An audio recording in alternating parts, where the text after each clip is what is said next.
All right, let's talk about a weird paradox that I think you've probably felt. We are swimming in an ocean of data, right? And yet somehow, the organizations we deal with every day seem more and more blind to what's actually happening on the ground. So, what's going on here? Let's get into it. I mean, you know this feeling. You're on the phone with customer support, or you're stuck in some automated nightmare, and you just get this feeling that there's no person actually in charge, right? You're not arguing with a human being who made a choice. You're just bumping up against the logic of a machine. It's a universal frustration, and it points to a really deep structural problem. So to really get to the bottom of that feeling, we have to start with this core idea. It's about how the very concept of consequence has been stretched out, diluted, and almost lost inside our modern systems. The source material we're looking at gives this a fantastic name: consequence proximity. It's pretty simple, really. It's just the gap, the distance and time and space and understanding between the person making a decision and the person who has to live with the fallout from it. And here's the big idea. As that distance gets bigger, decisions get more and more detached from reality. Dangerously so. And wow, this slide just lays it all out, doesn't it? Look at the shift. Before, consequences were felt. You had a customer yelling at you, you saw the factory line grind to a halt. It was visceral, it was human. Now consequences are filtered into logs, metrics, exception reports. Basically, a bunch of numbers on a dashboard. Leaders don't experience the pain of a bad decision anymore. They just see a red number on a KPI chart. But here's the kicker. This growing distance, it's not some random accident of progress. In a lot of ways, it's actually an engineered feature. Our systems are often deliberately built not to see. The source calls this whole setup the blindness engine, and it runs on 4 different kinds of buffers. You've got legal buffers to reduce the fear of being sued, managerial buffers where responsibility is spread so thin no one person feels it, technical buffers where the system is so complex no one knows why something happened, and finally the big one, algorithmic buffers, where you can just blame the machine.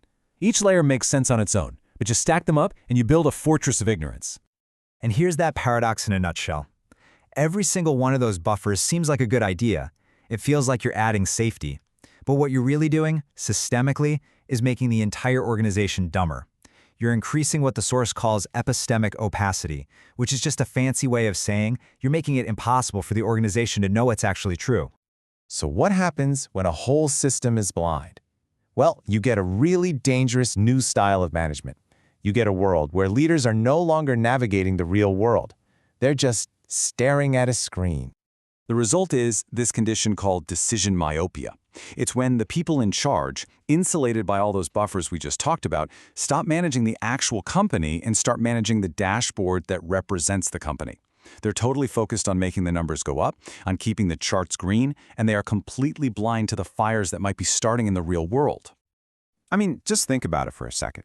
Are we really improving customer happiness? Are we just gaming the customer satisfaction score? Are we making the product better? Are we just hitting the goals inside our neat little simulation? When you start chasing these shadows, the actual thing, the organization, the customer, the product, it can be crumbling, and you'd be the very last person to realize it. This quote just nails it. It's a total sensory displacement. The messy, human, emotional texture of an outcome gets totally wiped away and replaced by a clean, abstract, emotionless number. And all of this, it leads to what might be the most critical governance failure of all. It's a complete and total breakdown in the connection between having power and feeling responsibility. Look at this trade-off here. It's a really bad deal when you think about it. We give the automated system all the good stuff: speed, scale, we even offload the risk to it. But what do we cut away from the human in the process? We sever them from the experience of consequence, from the awareness that real harm is being done, and maybe most importantly, from the actual moral weight of their choices. And what you're left with is this core disease, this pathology, authority without exposure. It's a situation where the people with all the power are completely shielded from the effects of that power. And when that happens, the source argues, governance isn't just broken, it's basically guaranteed to fail. Sound familiar? How many times have we heard some version of this? This phrase is the sound of responsibility being shoved onto a non-human thing. You can't put an algorithm on trial. It can't feel remorse. It's the ultimate organizational cop-out, a way to displace causality and pretend no human was ever really involved. Okay, so is this just a doom and gloom story? Are we stuck? Well, the source argues there is a way out, but it's not about fuzzy things like changing the culture. It's about fundamentally changing the architecture of the organization. The whole goal here is to architecturally force decisions and their effects back together. Imagine making an executive work a shift in the call center, listening to angry customers, or forcing a data scientist to manually walk through what their algorithm is going to do to 1,000 real people's accounts.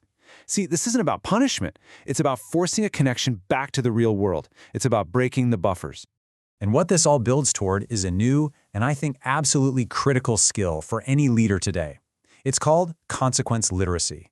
It's the ability to see through the dashboards, to mentally follow the chain reaction of your own decision, and to actually inhabit, to feel the weight of its impact on a real person miles away. This is the antidote to organizational blindness. And that brings us to the final chilling takeaway here. When you divorce authority from any real proximity to its consequences, you haven't just created a bad management system.